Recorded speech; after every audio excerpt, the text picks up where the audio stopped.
Okay, 1961 Austin FX4 video 2. We had a question about the engine. The engine is obviously missing its intake manifold or whatever passed for a carburetor. The engine is not turning. I did not try to force it. I just tried to gently move it, as nothing's oiled in there and it hasn't been in 20 years.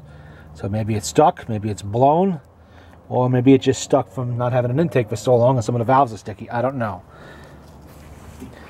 And there was also some question about the validity of this car being a 1961 model. Now, see, I would not know that because I don't know a whole lot about these cars, and it doesn't seem to be a lot of information on the net about them. But we do have a transferable New York State registration. Let's see. 1961 Austin FX4 D3035. It was last titled in New York in 1993, registered rather. And it was considered a 1961 Austin by the state of New York. Now in New York, anything older than 1973 is a registration that is transferable. It is not a title. But as you can see, we do have the papers, and it is a 61. Now it's possible this car might have been rebuilt using newer parts. I don't know. There are a few things about it, like the interior and such, that I think probably are newer. But I'm just not in a position to know this. I'll let the experts battle it out. Because New York State generally does not title vehicles that are the wrong year. I mean, they pick up on that pretty quick, especially above the 1980s. Now, let's see. I found a few other interesting things with the car. Some old pictures here. I guess it was banged up at some point. Somebody took some Polaroids. Remember Polaroids? Before these fancy digital cameras, this is what we had. These 35mm and 110s. Well, that's the car back in the day. I'm going to guess sometime in the early 90s. Let's put this registration back where it belongs. There we go. All right, now the interior. I was asked a question about the driver's seat. Driver's seat needs reupholstering. It's been getting wet for a long time. Well, getting wet for about 1.5 years, 2 years. But looks like it was pretty well worn before that.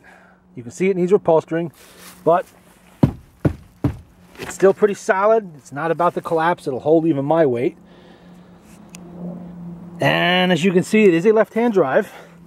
I do not know if this was converted from a right-hand to a left-hand drive. I was told that there were left-hand drive models imported into the States to be sold here to use as limousines like this one was. Now, everything about this dashboard looks correct to me. I don't see anything that, you know, looks like it's cobbled together, or no holes patched anywhere, or weird missing items. All the pedals are where they should be. The emergency brake is there, you know, all of that stuff. And under here we have all the steering linkage. As you can see, there is definitely a hole here for the steering linkage on the firewall. I do not see a corresponding one on the right side. There's nothing here to suggest this was ever a right-hand drive model. So I'm going to assume this has been in the States as a left-hand model since it was new. You can see it was once a blue car. It was repainted by a real estate developer who used it to transport clients back in the 1980s. Now, this interior really does not strike me as 60s. It kind of reminds me of the early 80s, late 70s. Just the color scheme, you can see it does not match the headliner, which is like a brown tan, which I would expect from 61. But the seats, that says 1981 to me. You can see there's a sliding divider here. It is not an up-down window, it just slides side to side. And we have jump seats. And there's a radio in the console. Air conditioning up there. And the parts. There are parts in the car. I was asked about the radiator. We do have a radiator. It is here. There's what's left of the grill. There's the radiator. We have the fan. We have the AC compressor with its bracket. And probably a few little odds and ends tacked away in there too. And some empty bottles, which we'll get rid of before you get the car. The keys are in the ignition. They're right there. I think there might be an extra one in there too. I don't know. Little bits and pieces here and there.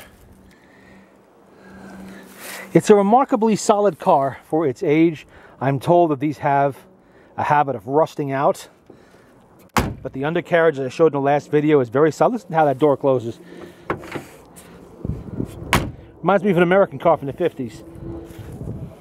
Look at the fenders. They're solid. There's no rust holes in them. There's a little bit of surface rust on the bottom of that door, but it's solid there. Even the rear quarter, I see a little bit of bubbling down here. But it's not erupting, as I would expect. The vinyl top still looks good.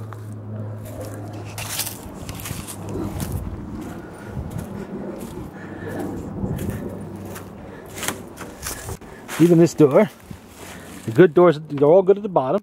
Got a little bit of bubbling over there, but I think it's just surface. The missing hubcap was inside the car. All this crap we'll take out of here when you get the car. Don't worry about that. Obviously, one tail that is broken is a little dent over there, and this one is still good. I was told that the taillights appear to be later model. Now, maybe they are. I don't know. I just don't know. You know, I know that the people that had this car were not the type to be playing games with registrations and all that kind of thing. And New York State generally doesn't let you get away with that too easily.